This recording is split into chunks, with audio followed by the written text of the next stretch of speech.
This is Vicky from the Agonist, and you're watching RichardMetalFan. Hey everyone, welcome back to another episode of Richard Metal Fan Interviews. This is episode number 27, and today's guest we're talking to Vicky Psarakis. She is the lead vocalist for the metal band The Agonist. We're going to be talking about their latest EP that came out a few weeks ago called Days Before the World Wept. It's pretty much about the whole writing and recording process, as well as talking about concepts, her approach to vocals, lyrics, and also talk a little bit about her little side project Sicksense. So without further ado, let's go talk to Vicky. What's up, guys? I'm here with Vicky Psarakis from The Agonist. I hope I didn't butcher your last name. I did a little bit, but I'm used to it. So, Vicky, how are you doing today? I'm doing good. How are you? Doing pretty well. So, you got your latest EP, Days Before the World Wept, which it came out a few weeks ago, and I heard it. It's pretty awesome. So, can you just talk about the whole writing and recording process of that EP, like how that whole came to be and good stuff? Um, Honestly, it was the same thing, the same thing this time around. We've been writing, virtually, because I live in Chicago and everyone else is in Montreal. Paco's in Gatineau. And yeah, through file sharing and stuff like that, and doing all pre-productions ourselves, till the songs are complete. And then we go and record with Chris Donaldson in Montreal. So that was pretty much the process. There's not much to it. All right. So with this EP, is it something to to hold fans over while we wait for a follow up to Orphans, or do you think with this is just kind of like a one off thing? I mean, it's 5 songs. It's music, you know. We didn't we didn't write it with the intention of filling in the gap between albums or anything like that. We just wrote five songs. We felt like they were good.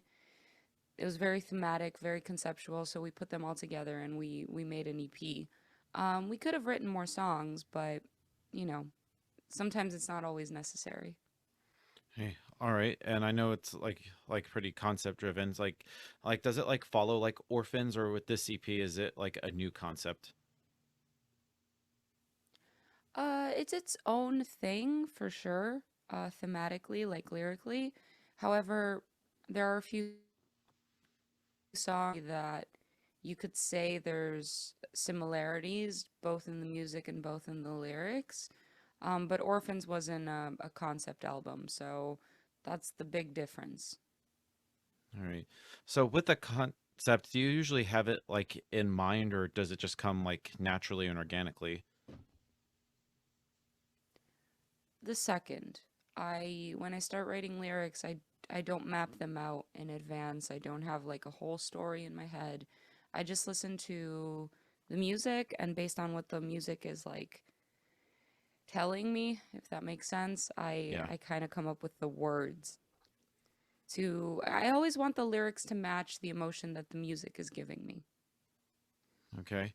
And so I feel like the Agonist also has a sound that appeals to different audiences. In fact, I remember the first time I saw you all was 2016 where you played with Epica and Flesh God, and then know you also did a tour with Ginger. Do you ever feel like the Agonist also appeals to different audiences, or do you ever feel like you see a different reaction? I do think that we have a lot of different elements to our music, that don't quite we end up with this result that doesn't quite fit in a specific genre. And that's a little bit of a blessing and a curse. It's a blessing because, like you just mentioned, we can tour with a bunch of different bands and because there's similar elements there. But it's a little bit of a curse because, you know, say you show up to a gig and and we're just that band that has some symphonic elements, but we're not full symphonic metal. I could see some people not being 100% on board. So yeah, we're kind of like that chameleon band. We'll fit with a bunch of different other bands, but our sound is so unique that it sometimes it stands out, and not always necessarily always in a good way. I think it's in a good way, but some people might not feel that way. All right. And as a vocalist, do you need to hear music in order to come up with lyrics, or do you usually have like a lyrical idea or concept in mind and that can determine the outcome of the music itself? I don't need the music, but I do wait to have the music because I have written, lyrics just off the fly, like just ideas that I had, things in my format when you're just writing on a piece of paper. And sometimes you write things on a piece of paper and then it just doesn't quite fit into the music and you have to make changes and all that, which I did when I was younger. But I think at this point in my life, like with the experience that I have as well, it's a lot easier to just write to the music and make adjustments on the spot. All right. Do you tend to leave your lyrics open to interpretation, or do you try to engage the listener into what the songs are about? Definitely something specific going on in my head when I write my lyrics. I know what I'm writing about, but I do want to write songs that people can relate to. And sometimes, if I'm writing about a specific thing and the person that's listening to the song hasn't really experienced that specific thing, they can't relate to it. So I like to leave some room for interpretation, to have multiple meanings so that people can relate. And I think it's an actually like a really beautiful thing where it's happened sometimes in the past. People come up to me and they think that a song is about something else entirely that than what I intended. And I think it's beautiful that art can, be multi have multiple meanings like that. Right, right. Can somebody's like also interpretation have like change like your perspective of about how you are as an artist? Yeah. Oh, for sure. Well, I mean, it doesn't change like who I am as an artist, but like hearing someone else's interpretation, sometimes I'm like, "Oh, okay. I never thought of it this way, but like now that you mentioned it, I can see why you got that from these words." And I think that's really cool because it's almost like it's accidental. It wasn't intentional, but like I said, it's a beautiful thing and it shows us that art is truly subjective. There's no it's not black and white. It kind of sits in all the gray areas and depending on who is listening to it or reading it is getting the meaning that they want to get. All right. And kind of like going back with the concepts and with also so talking more about the lyrics, do you also feel like you all with the concepts, do you have to like is there like research that goes hand in hand with the lyrics, or do you ever try to have like visual art that could help with your lyrics? No, none of the two really. I don't do too much research. Like especially let's say if I'm writing about something specific, like I got inspired by like let's say a real life event. I don't do research because I don't want my lyrics to end up sounding like an encyclopedia. Like I want it to have my own personal thoughts and feelings all the time and create something different and something unique. So it's like imagine movies. There's movies that are like based on a true story and then there's movies that are inspired by. So I think all my lyrics are inspired by. They're never really based on something. Um so no, I don't do research because then, once you see it, you can't unsee it and it just kind of stays with you. And what was the other question? Um, I And said I don't do either. yeah, you pretty much answered it. Oh, okay. All right, so moving on. So do you usually take like an approach since you like joined the band from like Eyes of Providence to Five to Orphans, or do you feel like every album is very different, or does it represent like who you and Simon and the rest of the guys are at that particular point, Like lyrically or in general? just in general? Right. Well, I think the music has definitely done that.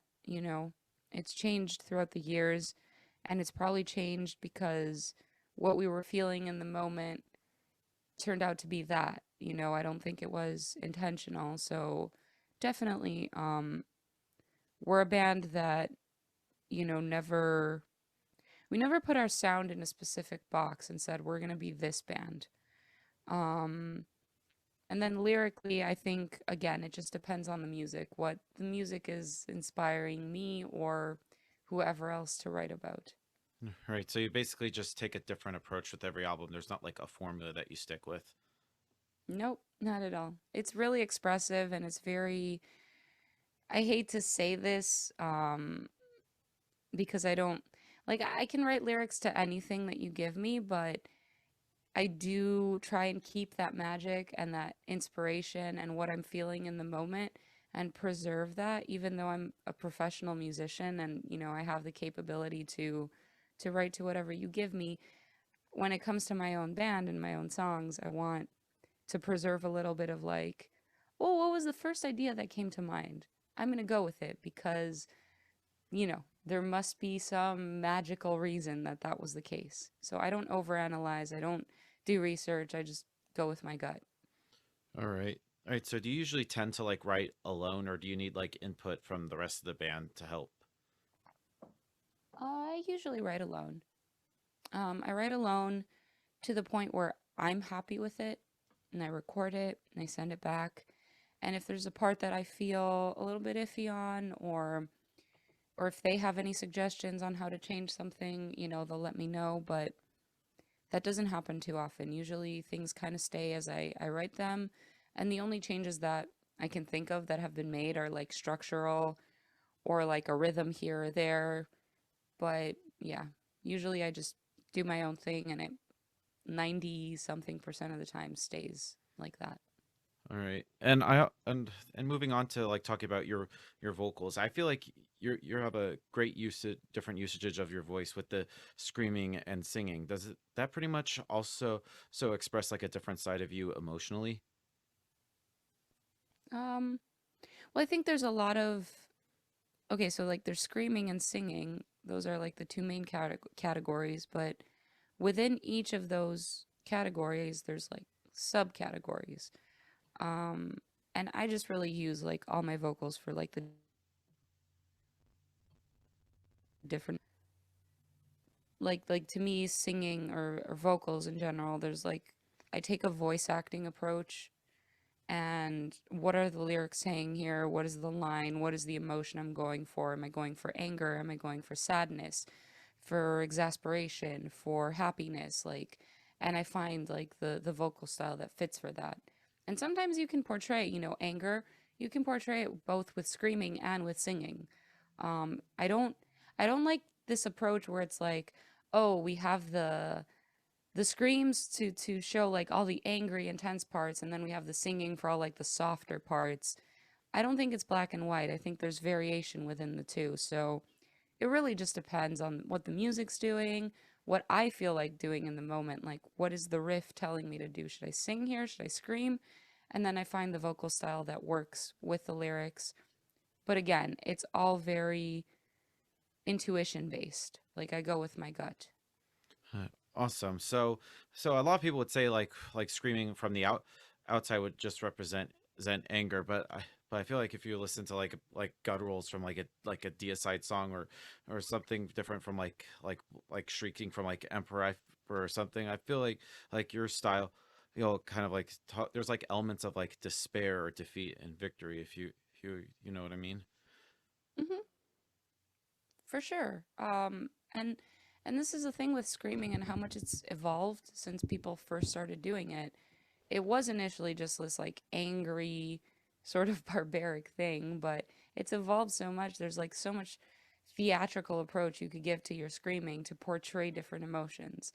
Um, Maybe it's not as diverse as singing will ever be. I think singing is more diverse simply because we have notes and we have melodies, and sometimes like it's not the style of singing you're doing, it's the melody that you're singing that contributes to the emotion that you're going for. Like if you sing a minor melody, it's going to sound sad. If you sing a major melody, it's going to sound happy. Screaming doesn't have that. It relies on what the music is doing. um but that being said, there's a lot of variation in the emotion that you can portray when you're screaming, and that's why I said it's not black or white. And I think it's important to say that because there's this misconception sometimes that like when you scream, it's got to be angry, and when you sing, there can be angry singing and there could be sweet screaming in a weird way. It sounds weird, but Yeah. it exists, I think. Yeah, I pretty much agree with you on that. Anyway, so to pretty much if end this up and end this if you feel like you want to talk about it. You also have a side project called Sicksense. If you feel free to talk about that if you Hmm. want. So with Sicksense, are you kind of like going Sure. it with a different mind frame than with the Agonist, or do you try to like express something different musically? Oh, it's all different. It's totally different. The music is different, and that's why I wanted to do it when it came up. Um, like I wasn't actively looking to start a new band; it just kind of happened, and I sat with it, because like I'm at that point in my life where I'm not going to take on a new project or a whole new band unless it's like serious.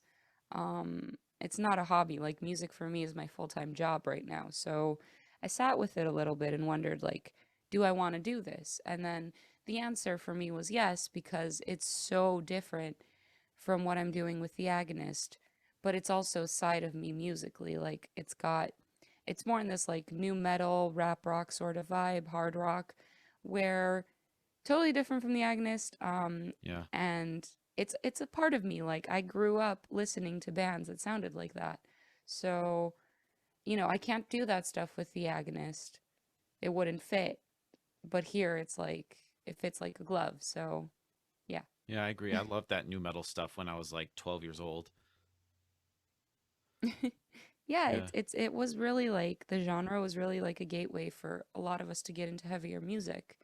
And I've been saying it for a few years that it's coming back, and it really is like just look this year, like Limp Bizkit's releasing a new album Yeah, it's tomorrow, crazy. I don't even know that they're still going.